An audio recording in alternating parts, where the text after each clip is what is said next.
सत श्री अकाल जी। मेरा नाम जगतार सिंह सिद्धू है। पेशे के तौर पर मैं वकील हाँ तो पंजाब हरियाणा हाई कोर्ट चंडीगढ़ च मैं वकालत कर रहा। अज आप जिस विषय पर गल कर जा रहे हैं वो बहुत ही ज़्यादा भखदा मसला है जोड़ा कि पंजाब दे विच लगभग हर न्यूज़ चैनल तो सोशल मीडिया पर छाया हुआ है। वो है गैंगस्टर जयपाल भुल्लर ते उहदे साथी का पुलिस वालों इनकाउंटर जोड़ा कि कलकत्ते विच होया। पुलिस का यह कहना है कि वो जयपाल भुल्लर नूं जिहड़ा है गिरफ्तार करने गए सी ते उन्होंने पुलिस उपर फायरिंग की ते जवाबी कार्रवाई दे विच जिहड़ा पुलिस नूं गोली चलाउणी पई ते वो मारे गए। परिवार का कहना है कि उन्होंने पॉइंट ब्लैंक की रेंज तो गोलियां मारिया गई ने। उन्होंने पहला गिरफ्तार किया गया, टॉर्चर किया गया तो उस तो बाद उन्होंने कतल किया गया। परिवार ये जांच की मंग भी कर रहा, निरपक्ष जांच की मंग कर रहा तो पोस्टमार्टम दोबारा कराने की मंग भी कर रहा। पंजाब हरियाणा हाई कोर्ट तो जिहड़ी है उन्होंने अपील खारिज हो चुकी है तो हुण परिवार ने जिहड़ा है सुप्रीम कोर्ट का रुख किया। ये बारे पंजाब हरियाणा हाई कोर्ट के विचों रिट क्यों खारिज हुई ये बारे भी आपां गल करांगे। पर उस तो पहला आपां एक जनरल जे गल करिए कि जिहड़े इनकाउंटर हुंदे की ने। इनकाउंटर नूं जिहड़ा पुलिस किलिंग भी कहा जाता है, इनू रिटैलीएटरी किलिंग भी कहा जाता है जां फिर इनू एक्सट्रा जुडिशल एग्जीक्यूशनस भी कहा जाता है। ये पंजाब दे विच आपां आम देखिया जदों पंजाब दे विच मिलीटेंसी का दौर सी उदों हज़ारां की गिणती च नौजवान जिहड़ा पुलिस ने चक के मारे, जिहड़े झूठे पुलिस मुकाबले दिखा के मार दिते गए। बहुत सारे पुलिस वालियां नूं सजावां भी होईयां ते बहुत सारिਆਂ दे स्टार भी लगे। इस तरह ही मणीपुर दे विच आसाम दे विच जिथे armed forces special power act लग्या होया उत्थे बहुत सारे झूठे पुलिस मुकाबले होए जिहदे च कोई 1552 के करीब झूठे पुलिस मुकाबलों का केस जिहड़ा सुप्रीम कोर्ट दे विच पेंडिंग पिया। 2018 दे विच ये केस दायर होया सी। सुप्रीम कोर्ट ने एक कमेटी बनाई, हाले वो जिहड़ा केस है पेंडिंग पिया तो कमेटी की हाल तक कोई रिपोर्ट नहीं आई है। इस तो इलावा एक RTI के जवाब विच नैशनल ह्यूमन राइट्स कमीशन ने कहा है कि 2000 तो लैके 2017 तक पूरे भारत दे विच 1782 जिहड़े झूठे पुलिस मुकाबले होए ने। ते इस तरह ही आपां देखिया कि गैंगस्टरां दे जिहड़े पुलिस मुकाबले बनाए जाते हैं जिहदी ज़्यादातर जिहदी शुरुआत जिहड़ी बॉम्बे तो हुई है। बॉम्बे दे विच लगभग अंडरवर्ल्ड के जिहड़ा कब्जे तो मुंबई नूं आज़ाद कराउण दे लई लगभग 900 पुलिस इनकाउंटर होए, जिन्हां चों बहुत सारे पुलिस इनकाउंटर ते जिहड़ा फिल्मां भी बणीआं ने। इस तो इलावा जे आपां गल करिए कि जिहड़े झूठे पुलिस मुकाबले ने या पुलिस कानून अपने हत्थां 'च लैंदी है, इहदी सब तो भयानक ते दर्दनाक जिहड़ी घटना हुई सी वो हुई सी भागलपुर बिल्डिंग केस है दो मेरे ख्याल 1980 या 81 दे विच होया सी। उहदे च की होया सी कि पुलिस वालियां ने लगभग 1500 अंडर ट्रायल कैदियां दियां जिहड़ा है अखां कढ़ लईआं सी ते उहनां दे विच तेजाब पा दिता सी। इस दे उपर फिल्म भी बनी सी गंगा जल, काफ़ी हद तक इस घटना तो प्रेरित है। तो इस तो बाद इहदा सुप्रीम कोर्ट ने इहदा नोटिस भी लिया सी ते इहदे 15 जिहड़े सब इंस्पैक्टर ने उन्होंने सस्पेंड किया गया सी। पर बहुत जल्दी फिर उन्होंने जिहड़े सब इंस्पैक्टरां नूं सुप्रीम कोर्ट के अखी घट्टा पाउण लई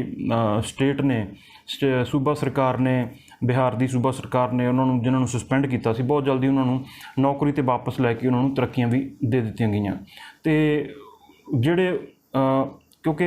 एड्डी वड्डी घटना बड़े पुलिस अधिकारियों के इशारे तो बिना नहीं हो सकती, पर किसी भी बड़े पुलिस अधिकारी पर कोई कार्रवाई नहीं हुई सी जिहदे च दयाल राम जिहड़े सीगे उस टाइम के SP सी भागलपुर जिले के, उन्हां दी बदली की गई सी सिर्फ, होर कोई कार्रवाई नहीं हुई। 2013 दे विच दयाल राम जी ने भारतीय जनता पार्टी ज्वाइन की ते अजकल वो BJP के झारखंड वालों MP ने। तो ये तो एक उदाहरण है कि जिहड़ा जदों पुलिस इनकाउंटर करती है तो सरकार की उन्होंने शह होंदी है, जिन्हां वालों इनकाउंटर किया जाता है वो ना सिर्फ उन्होंने एक जांच तो बचाया जाता है बल्कि उन्होंने तरक्कियां भी दित्तियां जांदियां ने। हुण आपां इहदे बारे जे गल करिए कि इहदे इनकाउंटर करन दे कारण की ने। सब तो पहला कारण जिहड़ा पब्लिक दे विच भी बहुत ज़्यादा लोकप्रिय है, लोग कहते हैं कि जिन्ने भी हार्डकोर क्रिमिनल ने या रेपिस्ट ने इन्हां नूं ਚੁਰਾਹੇ 'ਚ ਖੜਾ ਕੇ ਗੋਲੀ ਮਾਰ ਦੇਣੀ ਚਾਹੀਦੀ ਹੈ। ਜਿਵੇਂ ਕਿ 2019 ਦੇ ਵਿੱਚ ਹੋਇਆ ਸੀ ਹੈਦਰਾਬਾਦ ਦੇ ਵਿੱਚ, ਇੱਕ ਔਰਤ ਜਿਹੜੀ ਡਾਕਟਰ ਸੀ ਉਹਦਾ ਬੇਰਹਿਮੀ ਨਾਲ ਬਲਾਤਕਾਰ ਤੇ ਕਤਲ ਕੀਤਾ ਗਿਆ ਸੀ, ਉਹਨੂੰ ਜਿੰਦਾ ਸਾੜ ਦਿੱਤਾ ਗਿਆ ਸੀ। ਉਸ ਤੋਂ ਬਾਅਦ ਪੁਲਿਸ ਨੇ ਰਾਤ ਨੂੰ 2 ਵਜੇ ਜਿਹੜੇ 4 ਦੋਸ਼ੀ ਗ੍ਰਿਫਤਾਰ ਕੀਤੇ ਸੀ ਉਹਨਾਂ ਨੂੰ ਇਹ ਕਹਿ ਕੇ ਗੋਲੀ ਮਾਰ ਦਿੱਤੀ ਕਿ ਇਹਨਾਂ ਨੇ ਭੱਜਣ ਦੀ ਕੋਸ਼ਿਸ਼ ਕੀਤੀ ਹਿਰਾਸਤ 'ਚੋਂ, ਤੇ ਇਸ ਕਰਕੇ ਉਹਨਾਂ 'ਤੇ ਗੋਲੀ ਚਲਾਉਣੀ ਪਈ। ਇਸ ਜਿਹੜੀ ਘਟਨਾ ਸੀ ਇਹਦਾ ਨਾ ਸਿਰਫ ਭਾਰਤ ਦੇ ਵਿੱਚ ਲੋਕਾਂ ਨੇ ਇਹਦੀ ਵਾਹਵਾਹੀ ਕੀਤੀ, ਸੋਸ਼ਲ ਮੀਡੀਆ 'ਤੇ ਵਾਹਵਾਹੀ ਹੋਈ, ਬਲਕਿ ਨੈਸ਼ਨਲ ਮੀਡੀਆ 'ਤੇ ਵੀ ਕੁਝ ਚੈਨਲਾਂ ਨੇ ਇਹਦੀ ਵਾਹਵਾਹੀ ਕੀਤੀ। ਉਸ ਵਾਹਵਾਹੀ ਦਾ ਨਤੀਜਾ ਇਹ ਹੋਇਆ ਕਿ ਜਿਹੜੀ ਤੇਲੰਗਾਨਾ ਦੀ ਪੁਲਿਸ ਹੈ ਉਹਨੂੰ ਹੋਰ ਸ਼ਹਿ ਮਿਲੀ, ਤੇ ਇੱਕ ਬਹੁਤ ਦਰਦਨਾਕ ਘਟਨਾ ਉਸ ਤੋਂ ਬਾਅਦ 2020 ਦੇ ਵਿੱਚ ਜੂਨ ਦੇ ਵਿੱਚ ਹੋਈ, ਜਦੋਂ ਲੋਕਡਾਊਨ ਲੱਗਿਆ ਹੋਇਆ ਸੀ। ਉਦੋਂ ਇੱਕ ਜੈਰਾਜ ਤੇ ਬੋਇਨਕਸ ਨਾਮ ਦੇ 2 ਪਿਓ ਪੁੱਤ ਸੀ, ਜਿਹੜੇ ਉਹਨਾਂ ਦੇ ਖਿਲਾਫ ਇਲਜ਼ਾਮ ਇਹ ਸੀ ਕਿ ਉਹਨਾਂ ਨੇ ਲੋਕਡਾਊਨ ਦੇ ਦੌਰਾਨ ਜਿਹੜੀ ਸੀਮਤ ਸਮਾਂ ਸੀ ਦੁਕਾਨ ਖੋਲ੍ਹਣ ਦਾ, ਉਸ ਤੋਂ ਬਾਅਦ ਵੀ ਦੁਕਾਨ ਖੁੱਲ੍ਹੀ ਰੱਖੀ। ਸਿਰਫ ਇਸੇ ਇਲਜ਼ਾਮ ਦੇ ਵਿੱਚ ਪੁਲਿਸ ਨੇ ਉਹਨਾਂ ਨੂੰ ਅਰੈਸਟ ਕਰ ਲਿਆ ਸੀ। ਉਹਨਾਂ ਦੀ ਬੁਰੀ ਤਰ੍ਹਾਂ ਥਾਣੇ ਦੇ ਵਿੱਚ ਕੁੱਟਮਾਰ ਕੀਤੀ ਗਈ, ਤੇ ਉਹਨਾਂ ਦਾ ਉੱਥੇ ਮੌਤ ਹੋ ਗਈ, ਜਿਹਦੇ 'ਚ CBI ਦੀ ਬਾਅਦ 'ਚ ਇਨਕੁਆਇਰੀ ਵੀ ਹੋਈ ਤੇ ਦੋਸ਼ੀ ਪੁਲਿਸ ਮੁਲਾਜ਼ਮਾਂ ਦੇ ਖਿਲਾਫ ਜਿਹੜੀ ਕਾਰਵਾਈ ਵੀ ਚੱਲੀ। ਤੋ ਜਿਹੜੇ ਇਨਕਾਊਂਟਰ ਨੇ ਇਹਦੇ ਬਾਰੇ ਆਮ ਲੋਕਾਂ ਦੀ ਰਾਏ ਕੁਛ ਵੀ ਹੋ ਸਕਦੀ ਹੈ। ਇੱਕ ਤਾਂ ਮਜਬੂਰੀ 'ਚ ਇਨਕਾਊਂਟਰ ਕਰਨਾ ਪੈਂਦਾ ਹੈ, ਕੁਛ ਇਨਕਾਊਂਟਰ ਸੱਚੇ ਵੀ ਹੁੰਦੇ ਨੇ ਕਿ ਵਾਕਈ ਜਿਹੜੇ ਅਪਰਾਧੀ ਨੇ ਜਦੋਂ ਉਹਨਾਂ ਨੂੰ ਪੁਲਿਸ ਗ੍ਰਿਫਤਾਰ ਕਰਨ ਜਾਂਦੀ ਹੈ ਉਹ ਗੋਲੀ ਚਲਾਉਂਦੇ ਨੇ ਤੇ ਜਵਾਬੀ ਕਾਰਵਾਈ ਕਰਨੀ ਪੈਂਦੀ ਹੈ। ਪਰ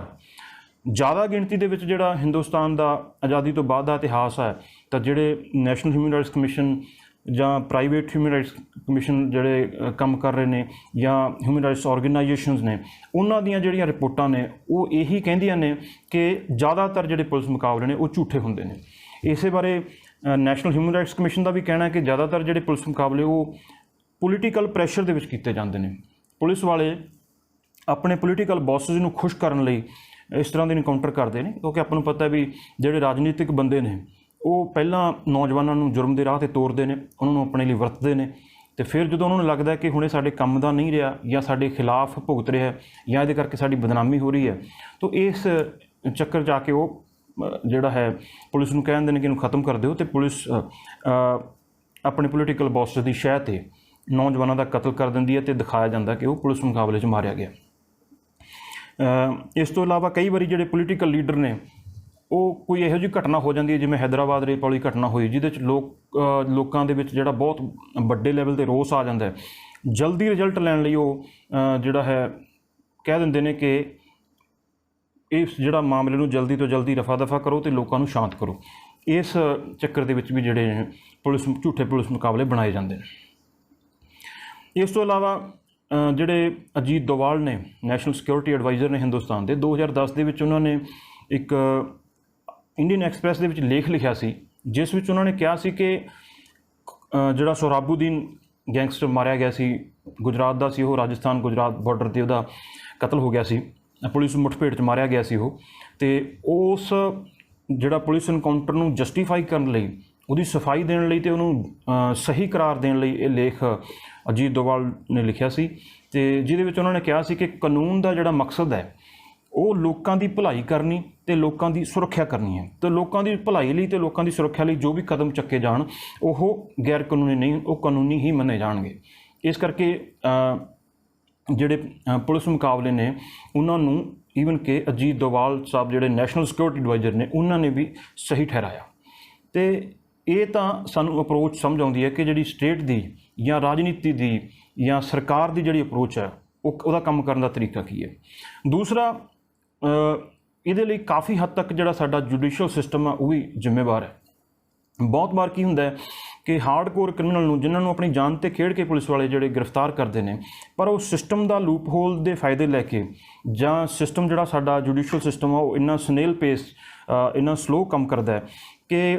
ਜਦੋਂ ਤੱਕ ਗਵਾਹੀਆਂ ਹੁੰਦੀਆਂ ਨੇ ਬਹੁਤ ਸਾਰੇ ਗਵਾਹ ਮੁੱਕਰ ਜਾਂਦੇ ਨੇ ਜਾਂ ਡਰਾ ਦਿੱਤੇ ਜਾਂਦੇ ਨੇ, ਤੇ ਜਾਂ ਫਿਰ ਉਹ ਐਡੇ ਇੱਕ ਤਕੜੇ ਜਿਹੜੇ ਗੈਂਗਸਟਰ ਹੁੰਦੇ ਨੇ ਕਿ ਉਹਨਾਂ ਦੀ ਗਵਾਹੀ ਦੇ ਵਿੱਚ ਕੋਈ ਗਵਾਹੀ ਦੇਣ ਹੀ ਨਹੀਂ ਆਉਂਦਾ ਤੇ ਉਹ ਬੰਦੇ ਬਰੀ ਹੋ ਜਾਂਦੇ ਨੇ। ਇਸ ਕਰਕੇ ਵੀ ਪੁਲਿਸ ਵਾਲਿਆਂ ਵਿੱਚ ਵੀ ਕੁਝ ਜਿਹੜੇ ਟ੍ਰਿਗਰ ਹੈਪੀ ਪੁਲਿਸ ਅਫਸਰ ਨੇ ਉਹਨਾਂ ਦੇ ਵਿੱਚ ਵੀ ਇਹ ਧਾਰਨਾ ਹੈ, ਤੇ ਆਮ ਲੋਕਾਂ ਦੇ ਵਿੱਚ ਵੀ ਧਾਰਨਾ ਹੈ ਕਿ ਜਿਹੜੇ ਹਾਰਡਕੋਰ ਕ੍ਰਿਮੀਨਲ ਨੇ ਉਹਨਾਂ ਨੂੰ ਮੌਕੇ 'ਤੇ ਮਾਰ ਦੇਣਾ ਚਾਹੀਦਾ, ਤੇ ਨਹੀਂ ਤਾਂ ਉਹ ਫਿਰ ਜੇਲ੍ਹ 'ਚ ਬਹਿ ਕੇ ਵੀ ਆਪਣਾ ਰੈਕਟ ਚਲਾਉਂਦੇ ਨੇ ਤੇ ਆਖਰ ਨੂੰ ਉਹਨਾਂ ਖਿਲਾਫ ਕੋਈ ਸਬੂਤ ਨਹੀਂ ਮਿਲਦਾ ਤੇ ਉਹ ਬਰੀ ਹੋ ਜਾਂਦੇ ਨੇ। ਇਸ ਤਰ੍ਹਾਂ ਦੇ ਜਿਹੜੇ ਦਲੀਲਾਂ ਵੀ फेक इनकाउंटर या पुलिस इनकाउंटर के हक दे दित्तियां जांदियां ने। हुण जे आपां गल करिए कानून की कि पुलिस कोल किसी उपर गोली चलाउण दी या उहनूं मुकाबले दे विच मारन दी जिहड़ी पावर है वो कित्थों आउंदी है। ਉਹਦੇ ਲਈ ਸਭ ਤੋਂ ਪਹਿਲਾਂ ਜਿਹੜਾ ਕਾਨੂੰਨ ਹੈ ਧਾਰਾ 46 ਹੈ ਕ੍ਰਿਮੀਨਲ ਪ੍ਰੋਸੀਜਰ ਕੋਡ ਦੀ, ਜਿਹਦੇ ਵਿੱਚ ਇਹ ਕਿਹਾ ਗਿਆ ਕਿ ਜੇ ਪੁਲਿਸ ਵਾਲਾ ਕਿਸੇ ਨੂੰ ਗ੍ਰਿਫਤਾਰ ਕਰਨ ਜਾਂਦਾ ਹੈ ਤੇ ਉਹ ਜਿਹੜਾ ਮੁਲਜ਼ਮ ਹੈ ਉਹ ਕਿਸੇ ਐਸੇ ਮੁਕੱਦਮੇ ਦੇ ਵਿੱਚ ਲੋੜੀਂਦਾ ਹੈ ਜਿਹਦੇ ਵਿੱਚ ਕਿ ਜਿਹੜਾ ਹੈ ਮੌਤ ਦੀ ਸਜ਼ਾ ਉਹਨੂੰ ਹੋ ਸਕਦੀ ਹੈ, ਤਾਂ ਉਸ ਕੇਸ ਦੇ ਵਿੱਚ ਪੁਲਿਸ ਵਾਲਾ ਜੇ ਉਹ ਬੰਦਾ ਭੱਜ ਰਿਹਾ गिरफ्तारी नहीं दे रहा तो वो उपर गोली चला सकता है, मतलब कि वो मौत तक भी की जा सकती है। इस तरह जोड़ा पंजाब पुलिस रूल्स ने उहदा चैप्टर 23 तो लैके 26 तक दसिया गया कि पुलिस ने किमें क्राइम नूं कंट्रोल करना, दोषी नूं अरैसट किमें करना, किन्ना केसां 'च पुलिस जिहड़ा है वारंट लैके ही जा सकती है, किन्ना केसां 'च बिना वारंट तो भी गिरफ्तार किया जा सकता। ये बारे आपां अगली वीडियो 'च स्पैशल ये बारे भी डिस्कस करांगे कि गिरफ्तारी का कानून की है, जिस बंदे नूं गिरफ्तार किया जाता है उहदे की अधिकार ने, पुलिस नूं किहड़े-किहड़े नियमां की पालना करनी जरूरी है, नहीं तो गिरफ्तारी जिहड़ी है वो इलीगल मनी जाऊगी। तो जे कोई गिरफ्तार करना हुंदा है उहदे वो किन्ना क बल प्रयोग कर सकता है, आम लोगों को की अधिकार ने, ये बारे भी आपां डिटेल दे विच किसी अगली वीडियो 'च गल करांगे। हुण एक धारा 46 आ गई तो दूसरा जिहड़ा है आत्म सुरक्षा का कानून है। इंडियन पीनल कोड की धारा 96 तो लैके 106 तक आत्म सुरक्षा के कानून बारे खुल के दसिया गया, जिहदे मुताबिक कोई भी बंदा अपनी या किसी होर दे जान माल की राखी लई किसी दूसरे की मौत तक कर सकता है या फिर उसनूं गंभीर रूप दे विच जख्मी कर सकता है। पर ये जिहड़ा आत्म सुरक्षा का कानून है ये इस तरह ही उपलब्ध नहीं है, इहदियां कुछ शर्तां ने। जिवें कि जिहड़ा सैक्शन धारा जी 100 आ उहदे विच दस्सिया गया कि जे कोई तुहाडे ते हमला करदा है जिहदा तुहानूं ये लगदा है कि जे तुसीं जवाबी हमला ना कीता तां ओह तुहानूं मार देवेगा या तुहानूं गंभीर रूप च जख्मी कर देवेगा, उस केस दे विच दूसरे बंदे की जान भी ली जा सकती है। जां फिर कोई बंदा किसी औरत का बलात्कार करने की कोशिश कर रहा, उस केस दे विच भी औरत उस बंदे की हमलावर की जान लै सकती है। या कोई अननैचुरल जिहड़ी लस्ट है उहनूं ग्रैटिफाई करने की कोशिश कर रहा, उस केस दे विच भी दूसरे की हमलावर की जान ली जा सकती है। या फिर किसी को किडनैप करने की कोशिश की जा रही है, अबडक्शन की कोशिश की जा रही है, उस केस दे विच हमलावर की जान तक लैण का अधिकार है। तो 2013 दे विच इंडियन पीनल कोड दे विच सोध करके तो ये धारा पाई गई सी कि जे किसी औरत उपर कोई हमलावर एसिड अटैक करता है तां भी उस केस दे विच जिहड़ा हमलावर है उहदी जान तक लैण का अधिकार उस औरत कोल हुंदा है। इन्हां तो बिना जे कोई कारण है उत्थे तुसीं दूसरे बंदे की जान नहीं लै सकते, पर उत्थे जिहड़ा है तुसीं जान लैण तो बिना होर तरह की उहनूं चोट जिहड़ी पहुँचाई जा सकती है। कि यही अधिकार की वरतों करते हुए पुलिस वाले जिहड़े ने वो भी यही दलील दिंदे ने कि असीं किसी बंदे नूं दोषी नूं गिरफ्तार करन गए, उन्हें साडे ते जानलेवा हमला कर दिता तो बदले विच सानूं गोली चलाउणी पई जिहदे च ओह मारिया गया। अक्सर ये जिहड़ा दलील है ये दित्ती जाती है, पर आपां नूं पता अक्सर ये दलील झूठी हुंदी है, क्योंकि जे कोई बराबर की धिर जे वार करदी है तो लगभग बराबर का नुकसान जे नहीं भी होगा तां भी पुलिस वालों का नुकसान काफ़ी वड्डा हुंदा, गंभीर रूप चोटां हुंदियां ने। अक्सर इस तरह नहीं हुंदा किसी पुलिस वाले दे बांह 'च कोई गोली लगी या कोई पट 'च गोली लगी, इस तरह दिखाया जाता है। तो या फिर कई बारी तो ये भी नहीं दिखाया जाता, सिर्फ दिखाया जाता कि उन्हें फायर किए तो जवाबी कार्रवाई दे विच दोषी जिहड़ा मारिया गया। पंजाब दे विच भी जिहड़े पुलिस मुकाबले होए ने, आपां जिहड़ा खाड़कूबाद की गल करिए जिहड़ी आपां उस वेले तो बहुत हज़ारां की गिणती च नौजवानों का कतल होया। तो उस तो बाद भी जे आपां गल करिए जिहड़े हुणे ताज़ा जिहड़े पुलिस मुकाबले होए ने 2015 दे विच एक मुखजीत उर्फ मुखा, उहनूं भी कहा जाता सी कि वह गैंगस्टर है। हालांकि गैंगस्टर की कैटागरी जिहड़ी बनाउण दे विच ये कोई पुलिस रूल दे विच भी किते नहीं लिखिया होया कि कोई बंदा गैंगस्टर होगा। हैबिचुअल ऑफेंडर जिहड़ा मतलब उस दी प्रोविजन है, पर गैंगस्टर लफज किते नहीं वरतिया गया। गैंगस्टर जिहड़ा लफज वरतिया गया वो जदों 6 फॉर जस्टिस नूं बैन कीता सी ते उहनूं टैररिस्ट जिहड़ा ऑर्गेनाइजेशन डिकलेयर कीता सी भारत सरकार ने, उस नोटिफिकेशन दे विच बार-बार ये जिक्र आउंदा है कि जी SFS ਜਿਹੜੀ ਹੈ ਗੈਂਗਸਟਰਾਂ ਨਾਲ ਮਿਲ ਕੇ ਭਾਰਤ ਸਰਕਾਰ ਦੇ ਵਿਰੁੱਧ ਬਗਾਵਤ ਖੜੀ ਕਰਨ ਦੀ ਕੋਸ਼ਿਸ਼ ਕਰ ਰਹੀ ਹੈ ਅਤੇ ਭਾਰਤ ਸਰਕਾਰ ਜਿਹੜਾ ਈਵਨ ਕਿ ਪੁਲਿਸ ਨੂੰ ਵੀ ਉਕਸਾ ਰਹੀ ਹੈ ਕਿ ਉਹ ਪੁਲਿਸ ਨੂੰ ਜਾਂ ਫਿਰ ਜਿਹੜੇ ਸਿੱਖ ਫੌਜੀ ਨੇ ਉਹਨਾਂ ਨੂੰ ਛੱਡ ਕੇ ਤੇ ਸਿੱਖ ਫॉर ਜਸਟਿਸ ਦਾ ਸਾਥ ਦੇਣ। ਉੱਥੇ ਕਾਫੀ ਵਾਰੀ ਗੈਂਗਸਟਰ ਜਿਹੜਾ ਉਹ ਨੋਟੀਫਿਕੇਸ਼ਨ ਦੇ ਵਿੱਚ ਲਫ਼ਜ਼ ਆਇਆ, ਅਦਰਵਾਈਜ਼ ਪੁਲਿਸ ਰੂਲ ਦੇ ਵਿੱਚ ਗੈਂਗਸਟਰ ਲਫ਼ਜ਼ ਨਹੀਂ ਹੈ। ਅੱਜ ਆਪਾਂ ਗੱਲ ਕਰੀਏ ਕਿ ਜਿਹੜਾ ਮਨੁੱਖੀ ਅਧਿਕਾਰਾਂ ਬਾਰੇ ਭਾਰਤ ਸਰਕਾਰ ਦਾ ਕੀ ਪੋਜੀਸ਼ਨ ਹੈ। 2019 ਦੇ ਵਿੱਚ ਨੈਸ਼ਨਲ ਹਿਊਮਨ ਰਾਈਟਸ ਕਾਉਂਸਲ ਦੇ ਵਿੱਚ ਭਾਰਤ ਸਰਕਾਰ ਜਿਹੜਾ 3 ਸਾਲਾਂ ਵਾਸਤੇ ਭਾਰਤ ਨੂੰ ਉਹਦਾ ਮੈਂਬਰ ਚੁਣਿਆ ਗਿਆ ਸੀ, ਜਿਹਦੇ ਵਿੱਚ 28 ਅਹਿਦਨਾਮੇ ਜਿਹੜੇ ਲਿਖ ਕੇ ਭਾਰਤ ਸਰਕਾਰ ਨੇ ਦਿੱਤੇ ਸੀ, ਜਿਹਦੇ ਵਿੱਚ ਸੀ ਕਿ ਅਸੀਂ ਮਨੁੱਖੀ ਅਧਿਕਾਰਾਂ ਦੀ ਪਾਲਣਾ ਕਰਦੇ ਰਹਾਂਗੇ ਅਤੇ ਮਨੁੱਖੀ ਅਧਿਕਾਰਾਂ ਨੂੰ ਬਚਾਉਣ ਲਈ ਅਤੇ ਮਨੁੱਖੀ ਅਧਿਕਾਰ ਹਰ ਇੱਕ ਨੂੰ ਮਨੁੱਖੀ ਅਧਿਕਾਰ ਜਿਹੜੇ ਪ੍ਰਾਪਤ ਹੋਣ ਉਹਦੇ ਲਈ ਅਸੀਂ ਕੋਸ਼ਿਸ਼ ਜਾਰੀ ਰੱਖਾਂਗੇ ਅਤੇ ਜਿੰਨੀਆਂ ਵੀ ਮਨੁੱਖੀ ਅਧਿਕਾਰਾਂ ਲਈ ਸੰਸਥਾਵਾਂ ਕੰਮ ਕਰ ਰਹੀਆਂ ਨੇ ਅਸੀਂ ਉਹਨਾਂ ਨੂੰ ਨਾ ਸਿਰਫ ਉਹਨਾਂ ਦੀ ਸਹਾਇਤਾ ਕਰਾਂਗੇ ਬਲਕਿ ਉਹਨਾਂ ਨੂੰ ਹਰ ਤਰ੍ਹਾਂ ਦਾ ਸਹਿਯੋਗ ਦੇਵਾਂਗੇ ਅਤੇ ਹਰ ਤਰ੍ਹਾਂ ਦੀ ਜਾਣਕਾਰੀ ਜਿਹੜੀ ਹੈ ਉਹਨਾਂ ਨੂੰ ਮੁਹੱਈਆ ਕਰਾਵਾਂਗੇ। ਅਤੇ ਜਿੰਨੀਆਂ ਵੀ ਮਨੁੱਖੀ ਅਧਿਕਾਰਾਂ ਬਾਰੇ ਜਾਂਚ ਕਰਨ ਲਈ ਇੰਡੀਪੈਂਡੈਂਟ ਏਜੰਸੀਆਂ ਜਿਹੜੀਆਂ ਭਾਰਤ ਸਰਕਾਰ ਵੱਲੋਂ ਬਣਾਈਆਂ ਗਈਆਂ ਨੇ, ਜਿਨ੍ਹਾਂ ਵਿੱਚ ਕਿ ਨੈਸ਼ਨਲ ਹਿਊਮਨ ਰਾਈਟਸ ਕਮਿਸ਼ਨ ਹੈ, ਸਟੇਟ ਹਿਊਮਨ ਰਾਈਟਸ ਕਮਿਸ਼ਨ ਹੈ, ਮਾਈਨੋਰਿਟੀ ਕਮਿਸ਼ਨ ਹੈ, commission for woman and children ਹੈ, ਉਹਨਾਂ ਦੀ ਆਜ਼ਾਦੀ 'ਚ ਕਿਸੇ ਤਰ੍ਹਾਂ ਦੀ ਦਖਲ ਅੰਦਾਜ਼ੀ ਨਹੀਂ ਕੀਤੀ ਜਾਊਗੀ ਅਤੇ ਉਹਨਾਂ ਕੋਲੇ ਹਰ ਅਧਿਕਾਰ ਹੋਊਗਾ ਕਿ ਉਹ ਨਿਰਪੱਖ ਜਾਂਚ ਕਰਕੇ ਆਪਣਾ ਫੈਸਲਾ ਦੇ ਸਕਣ। ਇਸ ਤਰ੍ਹਾਂ ਦੇ ਅਹਿਦਨਾਮੇ ਭਾਰਤ ਸਰਕਾਰ ਨੇ UN ਨੂੰ ਦਿੱਤੇ ਨੇ ਅਤੇ ਇਸ ਕਰਕੇ ਜਿਹੜੇ ਮਨੁੱਖੀ ਅਧਿਕਾਰਾਂ ਦੀ ਜਦੋਂ ਕੋਈ ਉਲੰਘਣਾ ਹੁੰਦੀ ਹੈ ਤਾਂ ਭਾਰਤ ਸਰਕਾਰ ਪੂਰੀ ਤਰ੍ਹਾਂ ਜਾਂ ਫਿਰ ਸੂਬਾ ਸਰਕਾਰ ਕੋਈ ਵੀ ਹੈ ਉਹਦੇ ਲਈ ਪੂਰੀ ਤਰ੍ਹਾਂ ਜਵਾਬਦੇਹ ਹੈ ਅਤੇ ਹਰ ਨਾਗਰਿਕ ਜਿਹੜਾ ਦੇਸ਼ ਦਾ ਹਰ ਇੱਕ ਨਾਗਰਿਕ ਹੈ ਉਹ ਸਵਾਲ ਚੁੱਕ ਸਕਦਾ ਹੈ ਅਤੇ ਉਹਦੀ ਜਾਣਕਾਰੀ ਮੰਗ ਸਕਦਾ ਹੈ। ਇਸ ਤੋਂ ਬਾਅਦ ਜਿਹੜਾ ਇੰਡੀਅਨ ਜੁਡੀਸ਼ਰੀ ਹੈ, ਜਿਹੜੀ ਸੁਪਰੀਮ ਕੋਰਟ ਜਾਂ ਹਾਈ ਕੋਰਟ ਨੇ, ਉਹਨਾਂ ਦਾ ਕੀ ਕਹਿਣਾ ਹੈ ਝੂਠੇ ਪੁਲਿਸ ਮੁਕਾਬਲਿਆਂ ਬਾਰੇ। ਇੱਕ ਪ੍ਰਕਾਸ਼ ਕਦਮ ਵਰਸਸ ਰਾਮ ਪ੍ਰਸਾਦ ਦਾ ਇੱਕ ਕੇਸ ਹੈ 2011 ਦਾ ਸੁਪਰੀਮ ਕੋਰਟ ਦਾ।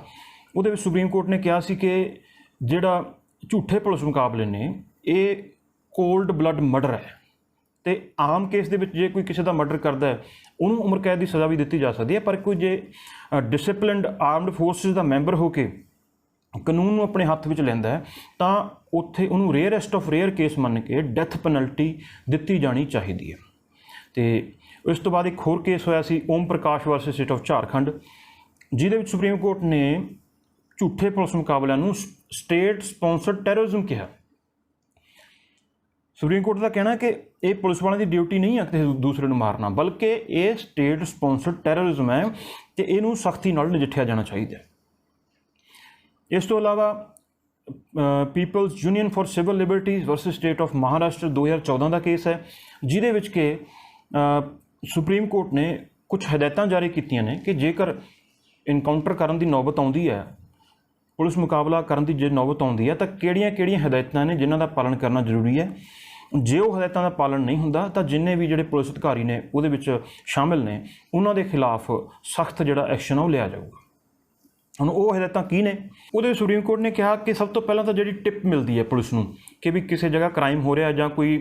ਪੁਲਿਸ ਨੂੰ ਲੋੜੀਂਦਾ ਜਿਹੜਾ ਅਪਰਾਧੀ ਆ ਲੁਕਿਆ ਹੋਇਆ, ਉਸ ਤਰ੍ਹਾਂ ਦੀ ਟਿਪ ਦੇ ਵਿੱਚ ਉਹ ਟਿਪ ਨੂੰ ਰਾਈਟਿੰਗ ਦੇ ਵਿੱਚ ਲਿਖਣਾ, ਰਿਕਾਰਡ ਕਰਨਾ ਜ਼ਰੂਰੀ ਹੈ। ਜੇ ਰਾਈਟਿੰਗ ਦੇ ਵਿੱਚ ਰਿਕਾਰਡ ਨਹੀਂ ਕਰੀ ਤਾਂ ਇਹਦਾ ਮਤਲਬ ਜਿਹੜਾ ਪੁਲਿਸ ਆਪਣੇ ਅਧਿਕਾਰ ਦੀ ਦੁਰਵਰਤੋਂ ਕਰ ਰਹੀ ਹੈ ਅਤੇ ਉਹਨਾਂ ਖਿਲਾਫ ਕਾਰਵਾਈ ਹੋ ਸਕਦੀ ਹੈ। ਦੂਸਰਾ, ਜਿਸ ਥਾਣੇ ਦੇ ਅਧਿਕਾਰ ਖੇਤਰ ਦੇ ਵਿੱਚ ਕੋਈ ਵੀ ਪੁਲਿਸ ਮੁਕਾਬਲਾ ਹੋਇਆ, ਉਸ ਥਾਣੇ ਦਾ ਜਿਹੜਾ ਅਧਿਕਾਰੀ ਹੈ, SHO ਹੈ, ਉਹਨੂੰ FIR ਰਜਿਸਟਰ ਕਰਨੀ ਮੈਂਡੇਟਰੀ ਹੈ, ਮਤਲਬ ਜ਼ਰੂਰੀ ਹੈ। ਉਹਨੂੰ FIR ਦਰਜ ਕਰਕੇ ਉਹਦੀ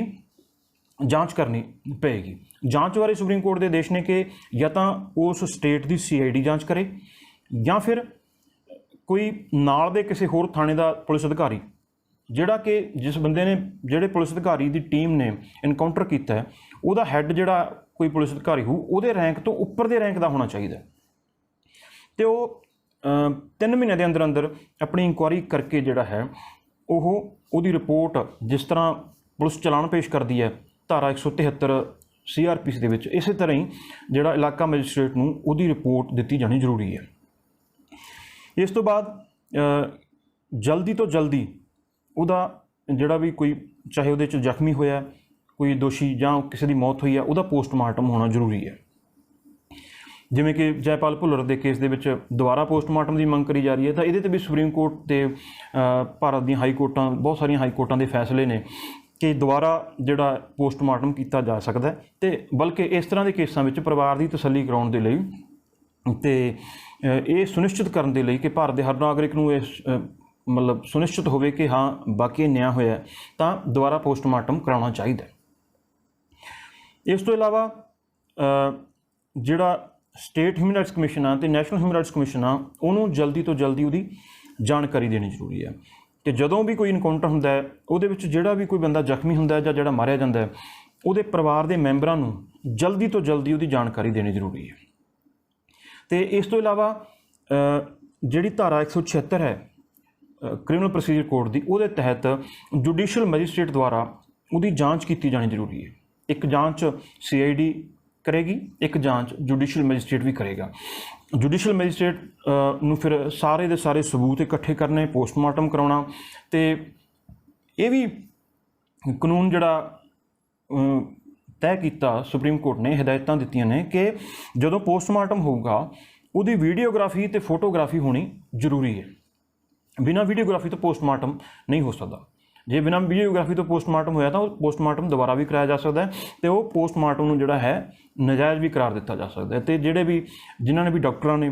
ਜਾਂ ਪੁਲਿਸ ਵਾਲਿਆਂ ਨੇ ਇਹਦੀ ਉਲੰਘਣਾ ਕੀਤੀ ਹੈ, ਉਹਨਾਂ ਖਿਲਾਫ ਅਨੁਸ਼ਾਸਨੀ ਕਾਰਵਾਈ ਵੀ ਹੋਏਗੀ, ਅਤੇ ਉਹਨਾਂ ਖਿਲਾਫ ਜਿਹੜੇ ਹੈ ਜਿਹੜੀ ਬਣਦਾ ਕਾਨੂੰਨੀ ਕਾਰਵਾਈ ਵੀ ਹੋਏਗੀ। ਇਸ ਤੋਂ ਇਲਾਵਾ ਇਹਨਾਂ ਹਦਾਇਤਾਂ ਦੀ ਜੇ ਪਾਲਣਾ ਨਹੀਂ ਹੁੰਦੀ ਤਾਂ ਪਰਿਵਾਰ ਕੋਲ ਕੀ ਅਧਿਕਾਰ ਨੇ? ਪਰਿਵਾਰ ਦੇ ਕੋਲ ਜਿਹੜਾ ਅਧਿਕਾਰ ਹੈ, ਸੁਪਰੀਮ ਕੋਰਟ ਨੇ ਕਿਹਾ ਕਿ ਜਿਹੜਾ ਪਰਿਵਾਰ ਹੈ, ਜਿੱਥੇ ਜਿਸ ਜੁਰਿਸਡਿਕਸ਼ਨ ਦੇ ਵਿੱਚ, ਜਿਸ ਅਦਾਲਤ ਦੇ ਅਧਿਕਾਰ ਖੇਤਰ ਦੇ ਵਿੱਚ ਜਿਹੜਾ ਹੈ ਇਨਕਾਊਂਟਰ ਹੋਇਆ, ਉਸ ਜਿਹੜਾ ਜ਼ਿਲ੍ਹੇ ਦੇ ਡਿਸਟ੍ਰਿਕਟ ਐਂਡ ਸੈਸ਼ਨ ਜੱਜ, ਜ਼ਿਲ੍ਹਾ ਅਤੇ ਸੈਸ਼ਨ ਜੱਜ ਨੂੰ ਪਰਿਵਾਰ ਦਾ ਕੋਈ ਵੀ ਮੈਂਬਰ ਕੰਪਲੇਂਟ ਦੇ ਸਕਦਾ ਹੈ, ਜਿਹਦੇ 'ਤੇ ਡਿਸਟ੍ਰਿਕਟ ਐਂਡ ਸੈਸ਼ਨ ਜੱਜ ਜਿਹੜਾ ਹੈ ਇੱਕ ਇੰਡੀਪੈਂਡੈਂਟ ਇਨਕੁਆਇਰੀ ਦੇ ਆਰਡਰ ਦੇਣਗੇ, ਅਤੇ ਉਹਦੀ ਇਨਕੁਆਇਰੀ 3 ਮਹੀਨੇ ਦੇ ਅੰਦਰ ਅੰਦਰ ਹੋਣੀ ਜ਼ਰੂਰੀ ਹੈ। ਜਿਹੜੀ ਪ੍ਰੋਪਰ ਜੁਰਿਸਡਿਕਸ਼ਨ ਹੈ, ਪ੍ਰੋਪਰ ਅਧਿਕਾਰ ਖੇਤਰ ਹੈ, ਉਹ ਉਸ ਜ਼ਿਲ੍ਹੇ ਦੀ ਸੈਸ਼ਨ ਜੱਜ ਦਾ ਹੀ ਬਣਦਾ ਹੈ, ਉਹ ਪੰਜਾਬ ਦੇ ਕਿਸੇ ਜੱਜ ਦਾ ਨਹੀਂ ਬਣਦਾ, ਕਿਉਂਕਿ ਮੁਕੱਦਮਾ ਉੱਥੇ ਹੋਇਆ ਅਤੇ ਜਾਂਚ ਵੀ ਉੱਥੇ ਹੀ ਹੋਏਗੀ। ਇਸ ਤੋਂ ਇਲਾਵਾ ਪਰਿਵਾਰ ਕੋਲ ਇਹ ਵੀ ਅਧਿਕਾਰ ਹੈ ਕਿ ਜੁਡੀਸ਼ੀਅਲ ਮੈਜਿਸਟ੍ਰੇਟ ਜਿਹੜਾ ਲੋਕਲ ਹੈ, ਉਹਨੂੰ ਵੀ ਐਪਲੀਕੇਸ਼ਨ ਦੇ ਕੇ ਜੁਡੀਸ਼ੀਅਲ ਇਨਕੁਆਇਰੀ ਦੀ ਮੰਗ ਕਰ ਸਕਦਾ ਹੈ, ਅਤੇ ਉਸ ਤੋਂ ਬਾਅਦ ਪਰਿਵਾਰ ਜਿਹੜਾ ਹੈ ਸਿੱਧਾ ਹਾਈ ਕੋਰਟ ਦਾ ਰੁਖ ਵੀ ਕਰ ਸਕਦਾ ਹੈ। ਹਾਈ ਕੋਰਟ ਦੇ ਵਿੱਚ ਜਿਹੜੀ ਇੱਕ ਨਿਰਪੱਖ ਜਾਂਚ ਦੀ ਮੰਗ ਵੀ ਕਰੀ ਜਾ ਸਕਦੀ ਹੈ। ਅਤੇ ਇਸ ਤੋਂ ਇਲਾਵਾ ਜਿਹੜਾ ਜੇ ਝੂਠਾ ਪੁਲਿਸ ਮੁਕਾਬਲਾ ਹੁੰਦਾ ਤਾਂ ਉਹਦੇ ਵਿੱਚ ਪਰਿਵਾਰ ਨੂੰ ਜਿਹੜਾ ਮੁਆਵਜ਼ਾ ਵੀ ਦਿੱਤਾ ਜਾਣਾ ਚਾਹੀਦਾ। ਇਹ ਸੁਪਰੀਮ ਕੋਰਟ ਦੇ ਜਿਹੜੇ ਬਹੁਤ ਸਾਰੀਆਂ ਜੱਜਮੈਂਟਾਂ ਨੇ, ਜਿਹਦੇ ਵਿੱਚ ਸੁਪਰੀਮ ਕੋਰਟ ਨੇ ਈਵਨ ਕਿ ਨੈਸ਼ਨਲ ਹਿਊਮਨ ਰਾਈਟਸ ਕਮਿਸ਼ਨ ਨੇ ਵੀ ਜਿਹੜਾ ਕਈ ਵਾਰੀ ਸੂ ਮੋਟੋ ਐਕਸ਼ਨ ਲੈ ਕੇ ਜਿੱਥੇ ਜਿੱਥੇ ਗੜਬੜੀ ਪਾਈ ਗਈ ਹੈ, ਉੱਥੇ ਨਾ ਸਿਰਫ ਪੁਲਿਸ ਵਾਲਿਆਂ ਖਿਲਾਫ ਕਾਰਵਾਈ ਹੋਈ ਹੈ, ਬਲਕਿ ਪਰਿਵਾਰ ਨੂੰ ਮੁਆਵਜ਼ਾ ਵੀ ਦਿੱਤਾ ਗਿਆ। ਜਿਵੇਂ ਕਿ ਮੁਖਜੀਤ ਉਰਫ ਮੁੱਖਾ, ਜਿਹੜਾ ਅੰਮ੍ਰਿਤਸਰ ਦੇ ਵਿੱਚ ਐਂਟੀ ਨਾਰਕੋਟਿਕ ਸੈੱਲ ਦੁਆਰਾ ਜਿਹਦਾ ਇਨਕਾਊਂਟਰ ਹੋਇਆ ਸੀ, ਉਹਦੇ ਵਿੱਚ ਜਦੋਂ ਨੈਸ਼ਨਲ ਹਿਊਮਨ ਰਾਈਟਸ ਕਮਿਸ਼ਨ ਨੇ ਤਫਤੀਸ਼ ਕਰਵਾਈ ਤਾਂ ਪਾਇਆ ਗਿਆ ਕਿ ਇਹ ਝੂਠਾ ਇਨਕਾਊਂਟਰ ਸੀ। ਉਹਦੇ ਵਿੱਚ ਪੁਲਿਸ ਵਾਲਿਆਂ ਖਿਲਾਫ ਜਿਹੜਾ ਅਨੁਸ਼ਾਸਨੀ ਕਾਰਵਾਈ ਦੇ ਹੁਕਮ ਵੀ ਦਿੱਤੇ ਗਏ, ਅਤੇ ਪਰਿਵਾਰ ਨੂੰ 5 ਲੱਖ ਮੁਆਵਜ਼ਾ ਦੇਣ ਦਾ ਵੀ ਹੁਕਮ ਜਿਹੜਾ ਸੁਣਾਇਆ ਗਿਆ। ਹਾਲਾਂਕਿ ਜਿਸ ਪੱਧਰ 'ਤੇ ਝੂਠੇ ਪੁਲਿਸ ਮੁਕਾਬਲੇ ਹੁੰਦੇ ਨੇ, ਅਤੇ ਉਸ ਪੱਧਰ 'ਤੇ ਨੈਸ਼ਨਲ ਹਿਊਮਨ ਰਾਈਟਸ ਕਮਿਸ਼ਨ ਜਾਂ ਸਾਡੇ ਦੇਸ਼ ਦੀਆਂ ਜਿਹੜੀਆਂ ਅਦਾਲਤਾਂ ਨੇ ਉਸ ਪੱਧਰ 'ਤੇ ਐਕਟਿਵ ਹੋ ਕੇ ਐਕਸ਼ਨ ਨਹੀਂ ਲੈਂਦੀਆਂ, ਪਰ ਫਿਰ ਵੀ ਕਿਸੇ ਕਿਸੇ ਕੇਸ ਦੇ ਵਿੱਚ ਜਿਹੜਾ ਹੈ ਐਕਸ਼ਨ ਹੁੰਦਾ ਹੈ। ਇਹ ਸਾਰਾ ਜਿਹੜਾ ਕਾਨੂੰਨ ਸੀ, ਜਿਹੜਾ ਕਿ ਜਦੋਂ ਵੀ ਕੋਈ ਫੇਕ ਇਨਕਾਊਂਟਰ ਹੁੰਦਾ ਹੈ, ਫੇਕ ਇਨਕਾਊਂਟਰ ਜਾਂ ਇਨਕਾਊਂਟਰ ਪੁਲਿਸ ਕਿਹੜੇ ਅਧਿਕਾਰ ਦੀ ਵਰਤੋਂ ਕਰਕੇ ਕਰਦੀ ਹੈ, ਅਤੇ ਉਸ ਤੋਂ ਬਾਅਦ ਕਿਹੜੇ ਕਿਹੜੇ ਪ੍ਰੋਸੀਜਰ ਨੇ ਜਿਹੜੇ ਪੁਲਿਸ ਨੂੰ ਫੋਲੋ ਕਰਨੇ ਜ਼ਰੂਰੀ ਨੇ, ਅਤੇ ਪਰਿਵਾਰ ਕੋਲ ਕੀ ਕੀ ਜਿਹੜੇ ਹੱਕ ਪ੍ਰਾਪਤ ਨੇ ਇਨਸਾਫ ਮੰਗਣ ਦੇ, ਉਹ ਆਪਾਂ ਡਿਸਕਸ ਕੀਤੇ। ਜੇ ਤੁਹਾਨੂੰ ਇਹ ਵੀਡੀਓ ਚੰਗੀ ਲੱਗੀ, ਇਹਨੂੰ ਸ਼ੇਅਰ ਕਰਿਓ, ਮੇਰੇ ਪੇਜ ਨੂੰ ਵੀ ਲਾਈਕ ਕਰੋ, ਬੈਲ ਆਈਕਨ ਵੀ ਦਬਾਓ, ਤਾਂ ਕਿ ਜਦੋਂ ਵੀ ਆਪਾਂ ਕੋਈ ਨਵੀਂ ਵੀਡੀਓ ਬਣਾਈਏ ਅਤੇ ਉਹ ਤੁਹਾਡੇ ਕੋਲ ਪਹੁੰਚ ਜਾਵੇ। ਇਸ ਚੈਨਲ ਦਾ ਮਕਸਦ ਹੈ ਕਿ ਆਪ ਸਭ ਨੂੰ ਸੌਖੀ ਅਤੇ ਸਰਲ ਭਾਸ਼ਾ ਦੇ ਵਿੱਚ ਜਿਹੜਾ ਕਾਨੂੰਨ ਦੀ ਜਾਣਕਾਰੀ ਦਿੱਤੀ ਜਾਵੇ। ਅਗਲੀ ਜਿਹੜੀ ਵੀਡੀਓ ਹੈ ਉਹ ਆਪਾਂ ਗ੍ਰਿਫਤਾਰੀ ਦਾ ਜਿਹੜਾ ਕਾਨੂੰਨ ਹੈ ਉਹਦੇ 'ਤੇ ਬਣਾਵਾਂਗੇ। ਉਸ ਤੋਂ ਬਾਅਦ ਕਿਸੇ ਹੋਰ ਵਿਸ਼ੇ 'ਤੇ ਤੁਸੀਂ ਕੋਈ ਵੀਡੀਓ ਪਹਿਲਾਂ ਦੇਖਣੀ ਚਾਹੁੰਦੇ ਹੋ, ਉਹ ਵੀ ਆਪਣੇ ਕਮੈਂਟ 'ਚ ਲਿਖੋ। ਤੁਹਾਨੂੰ ਵੀਡੀਓ ਕਿਸ ਤਰ੍ਹਾਂ ਦੀ ਲੱਗੀ ਇਹਦੇ ਬਾਰੇ ਵੀ ਆਪਣੇ ਕਮੈਂਟ ਦਿਓ, ਅਤੇ ਹੌਲੀ ਹੌਲੀ ਕਰਕੇ ਮੈਂ ਕੋਸ਼ਿਸ਼ ਕਰੂੰਗਾ ਕਿ ਜਿੰਨੇ ਵੀ ਜ਼ਰੂਰੀ ਕਾਨੂੰਨ ਨੇ ਉਹਨਾਂ ਬਾਰੇ ਵੀਡੀਓਜ਼ ਬਣਾਈਆਂ ਜਾਣ, ਜਿਹੜੇ ਸਾਡੀ ਰੋਜ਼ਮर्रा ਦੀ ਜ਼ਿੰਦਗੀ ਨਾਲ ਜਿਹੜੇ ਸੰਬੰਧਿਤ ਕਾਨੂੰਨ ਨੇ ਉਹਨਾਂ ਬਾਰੇ ਵੀਡੀਓਜ਼ ਬਣਾਈਆਂ ਜਾਣ, ਤਾਂ ਕਿ ਲੋਕ ਆਪਣੇ ਹੱਕਾਂ ਪ੍ਰਤੀ ਜਾਗਰੂਕ ਹੋ ਸਕਣ ਅਤੇ ਲੋਕਾਂ ਨਾਲ ਜਿਹੜਾ ਧੱਕਾ ਹੁੰਦਾ ਉਹ ਬੰਦ ਹੋ ਸਕੇ। ਤੁਹਾਡਾ ਬਹੁਤ ਬਹੁਤ ਧੰਨਵਾਦ।